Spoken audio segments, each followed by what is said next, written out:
This is Revelation 13, part 9. Now we go to Revelation 13, verse 17. It says, "And that no man might buy or sell, save he had the mark, or the name of the beast, or the number of his name." Let's look at this aspect of not being able to buy or sell unless one had the mark of the beast or the number of his name.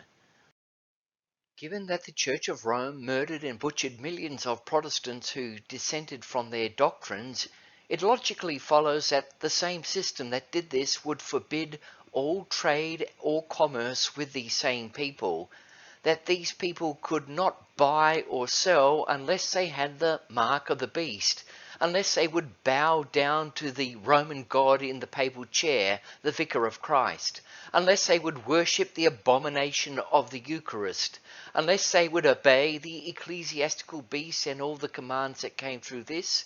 And of course, this is exactly what the historical record shows to be the case. In the Horae Apocalypticae, Volume 3, Eliot says this: "A canon of the Third Lateran Council, under Pope Alexander III, commanded that no man should entertain or cherish them in his house or land, or exercise traffic with them. The Synod of Tours, just when the Waldenses and Albigenses had begun to excite attention under the same Pope Alexander, passed a law that no man should presume to receive or assist the heretics, no, not so much as to exercise commerce with them in selling and buying." Pope Martin V, shown on this papal medal seen on the left-hand side of this slide, in his bull set out after the Council of Constance, commands in like manner that, quote, "they permit not the heretics to have houses in their districts, or enter into contracts, or carry on commerce to enjoy the comforts of humanity with Christians," end quote. And those Christians Pope Martin V is referring to are, of course, Roman Catholics. These prohibitions of commerce, which were set against Christians, led to other indirect but very severe consequences, because the infants and the young children of these Christians also suffered, and I will relate an example of this to you now. The story I'm about to read relates equally well to the persecutions that came down through the Church of Rome, as it does to show us what the flow-on consequences were relating to the forbidding of trade or commerce and the denial of any right to enjoy the comforts of humanity with Christians. After a father or mother had been taken to prison charged with heresy, the families that were left behind were now on their own, and any possibility of buying or selling was now gone, and in addition, no one, perhaps even a neighbour, would come to their aid for fear. And from the book The Story of the Light That Never Went Out by Augusta Cook and W. Stanley Martin, we read the following account that was taken from Fox's Book of Martyrs. "That many innocents suffered terribly is certain. They were neglected when their parents were taken to prison, and no one dared to give them food or water for fear of the penalties incurred by any who fed or sheltered those under excommunications. A Mr. and Mrs. Dangerfield, after having been arrested as suspected heretics, Mrs. Dangerfield was, with her young baby, shut up in a foul, loathsome dungeon, not allowed to go near a fire, even for her baby's sake, and this poor little innocent child being deprived of the necessary comforts of an infant, died after some months of misery, the mother being too wasted and worn to give it the nourishment required. She left at home 9 other children, alone with her husband's mother, an old woman of 80, her husband having been arrested and sent to jail 10 days previously.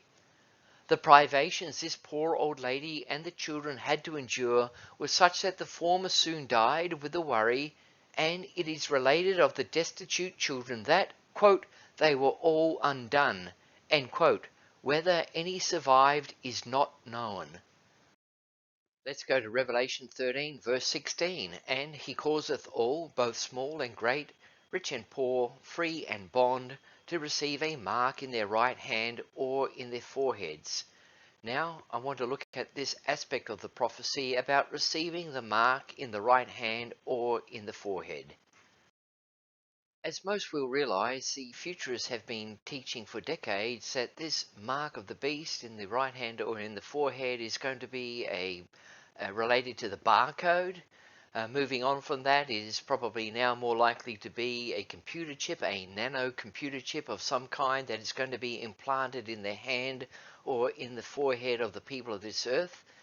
And of course, most futurists themselves believe that they won't have any issue with this because, as you know, they will have been raptured out of here.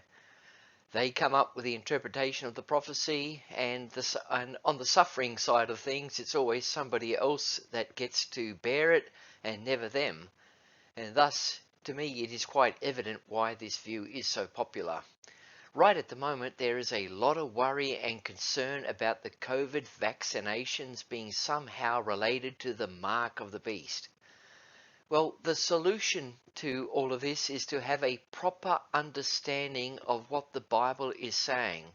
We must let the Bible interpret itself. We must not speculate, but we must seek for revelation. Otherwise, if we have our own private interpretations, if we ignore what the rest of the Bible has to say, anything goes, and one interpretation is as good as another. The first point to note is that the meaning of this cannot be properly understood without also taking into account the spiritual aspect that is part of this, and that is worship of the dragon, the beast, and the image. These are all aspects of one and the same system. We read about this in Revelation 13, verse 4, worshipping the dragon and worshipping the beast. Again in verse 8, again in verse 12, and again in verse 15. Worship is part and parcel of the mark of the beast. Take this out and you are out of context. This thought has already come to our attention back when we looked at the 144,000, the sealed out of the respective tribes of Israel in Revelation 7 verse 3, the servants of God who were sealed in their foreheads. And that then in contrast to this in Revelation verse 9, it referred to those who were not sealed of God in their foreheads. In Revelation 13, we have the mark in the hand and in the forehead. Then over in Revelation 14, we again have the 144,000 who are the sealed of God with their Father's name written in their foreheads.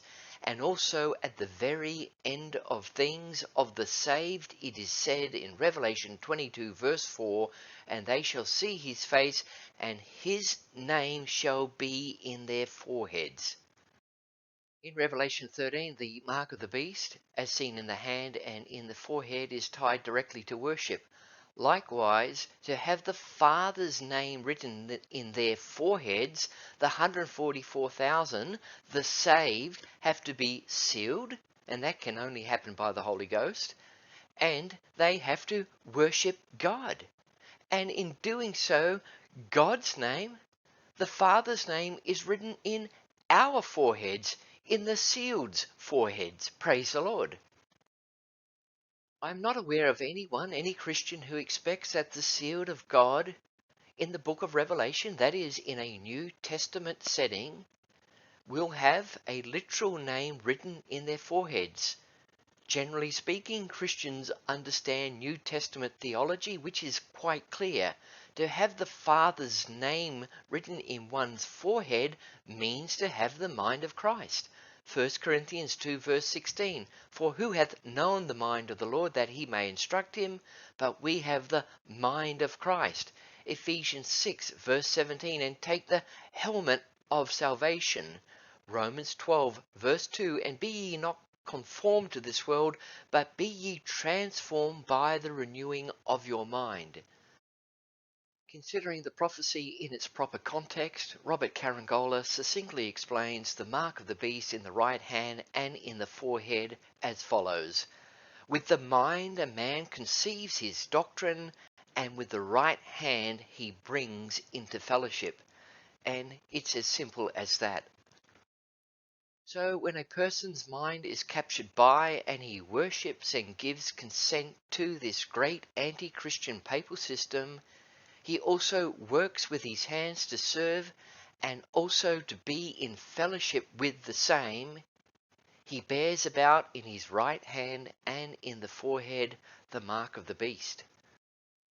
In light of what we've been looking at, it is interesting to note that the Catholic Church's own English translation of the Bible, which is called the Douay Rheims version, translates the passage in Revelation 13, starting in verse 16, as follows: "And he shall make all, both little and great, rich and poor, freemen and bondmen, to have a character in their right hand or on their foreheads, and that no man might buy or sell but that he hath the character or the name of the beast or the number of his name." In Webster's Dictionary 1828, there are 9 meanings given to the word character, and these do include a literal, actual marking or etching or impression of some kind. But of interest, when we are talking about having the mark of the beast in this symbolic prophecy, one of the meanings of the word character is this: the peculiar qualities impressed by nature or habit on a person which distinguish him from others. These constitute real character, and the qualities which he is supposed to possess constitute his estimated character or reputation. Hence we say a character is not formed when the person has not acquired stable and distinctive qualities. The point to consider is this: the Church of Rome made its mark, cutting, etching, impression, or whatever you will, when the people received the character of the beast, meaning its peculiar qualities, nature, and habits. Now in some, that character did not form, and these were branded heretics by Rome and put to death. In the papal bull Unum Sanctum of the 13th century, issued by Pope Boniface VIII, it says this: "All the faithful of Christ by necessity of salvation are subject to the Roman Pontiff, who judges all men but is judged by no one. This authority is not human but rather divine. Therefore we declare, assert, define, and pronounce that to be subject to the Roman Pontiff is to every human creature altogether necessary for salvation." So the ecclesiastical order took a vow of obedience and imposed it on all other classes, inculcating respect and obedience to their papal lord as to God. Tremendous penalties lay against those who refused allegiance, as we have been seeing, and where there was the power to enforce this, no man could buy or sell unless he worshipped the beast, unless he gave himself over to the papal god and his system. Henry Grattan Guinness records Pope Damasus, whose election to the pontificate was secured by 137 murders, authorizes persecution of those who speak against any of the holy canons, and adds, quote, "It is permitted neither to think nor to speak differently from the Roman Church." And this is exactly the fulfillment of having the mark of the beast in their foreheads. Grattan Guinness continues, "This is one of the canons which it is blasphemy to violate, and he who ventures to differ, even in thought, on any point whatever from the Roman Church is therefore a heretic." Hundreds of decisions on detailed examples of heresy are all summed up in this one. In the Horae Apocalypticae, Eliot says, "And, accordantly therewith, both the secular priests and those of the monastic orders, Benedictines, Dominicans, Franciscans, and afterwards Jesuits, having in the first instance taken on themselves the vow of obedience, and received the Romish crossing on their hands, in public sign thereof, imposed it on all other classes. It was these that administered to kings and emperors the oath of submission, obedience, and fealty to Christ Vicar the Pope. these that marshal the Crusaders as soldiers under the Roman banner, to do the bidding of their papal lord, these that inculcated on the people respect and reverence to him, even as to a god.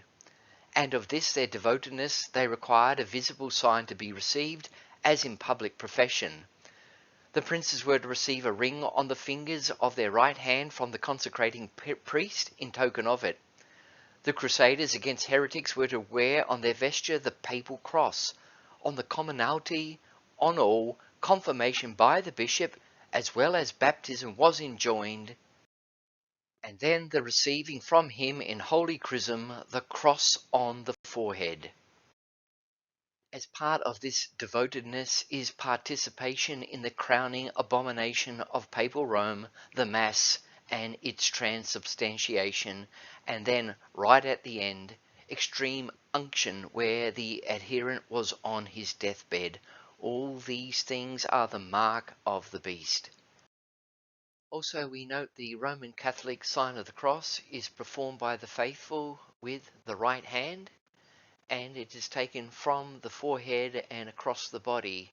This outward sign also seems to have an application in relation to those who are the servants of this great anti-Christian power. So as we near the end, and with all of the things in mind that we have been speaking about throughout chapter 13, I'm going to close this last part with a few quotes from some of the reformers. Firstly, from John Calvin, who said, "Some persons think us too severe and censorious when we call the Roman pontiff Antichrist. But those who are of this opinion do not consider that they bring the same charge of presumption against Paul himself, after whom we speak and whose language we adopt. I shall briefly show that Paul's words in 2 Thessalonians 2 are not capable of any other interpretation than that which applies them to the papacy." Cotton Mather, a Congregationalist, said, "The oracles of God foretold the rising of an Antichrist in the Christian Church and in the Pope of Rome. All the characteristics of that Antichrist are so marvellously answered that if any who read the Scriptures do not see it, there is a marvellous blindness upon them." The 14th century writer Walter Brute said, "The Pope is Antichrist and a seducer of the people." The English Lollard leader Sir John Oldcastle said, "I know him by the Scriptures to be the great Antichrist, the son of perdition. Rome is the very nest of Antichrist, and out of that nest come all the disciples of him." Sir John Oldcastle was burned alive 14th of December 1417. Martin Luther said, "The papacy is in truth nothing else than the kingdom of Babylon and of very Antichrist. For who is the man of sin and the son of perdition, but he who, by his teaching and his ordinances, increases the sin and perdition of the souls in the church, while he yet sits in the church as if he were God? All these conditions have now for many ages been fulfilled by the papal tyranny." Philippe Melanchthon, a German Lutheran reformer, said, "It is most manifest, and true without any doubt, that the Roman pontiff, with his whole order and kingdom, is very Antichrist. Likewise, in 2 Thessalonians 2, Paul clearly says that the man of sin will rule in the church, exalting himself above the worship of God." Tyndale, Ridley, Latimer, Hooper, Fox, with all the Westminster divines who established the Confession of Faith AD 1647, condemn the Mass and Transubstantiation as the abominations of Revelation 17 in the Great Harlot's Cup. Thomas Cranmer, after quoting the prophecies of Daniel and Revelation, said, "Whereof it followeth Rome to be the seat of Antichrist, and the Pope to be the very Antichrist himself. I could prove the same by many other scriptures, old writers, and strong reason." Thomas Cranmer was tried and convicted of heresy and was burned alive in 1556. Prior to this burning, He had recanted on several occasions, but not being able to live with this, he spoke again against the Church of Rome. The story is recounted from Fox's Book of Martyrs that at the pulpit on the day of his execution, he opened with a prayer and an exhortation to obey the king and queen, but he ended his sermon totally unexpectedly, deviating from the script that had been prepared. He renounced the recantations that he had written or signed with his own hand since his degradation, and as such he stated his hand would be punished by being burnt first.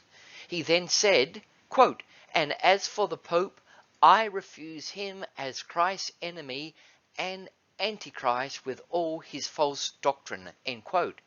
He was pulled from the pulpit and taken to where Latimer and Ridley had been burnt 6 months earlier. As the flames drew around him, he fulfilled his promise by placing his right hand into the heart of the fire while saying, "That unworthy hand." And his dying words were, quote, "Lord Jesus, receive my spirit. I see the heavens open and Jesus standing on the right hand of God," and he was burned alive. And as I close this part, I'll end with a final quote from John Wycliffe, who said, "Why is it necessary in unbelief to look for another Antichrist?" The Church of Rome was unable to catch up with John Wycliffe while he lived, so after he had passed away, they exhumed his body, burned his bones to ashes, and poured it into the river Swift. Such is Rome's hatred towards God's people. And with that, I'm going to end chapter 13 here, and God willing, proceed to chapter 14, and I look forward to presenting this to you soon. God bless until next time.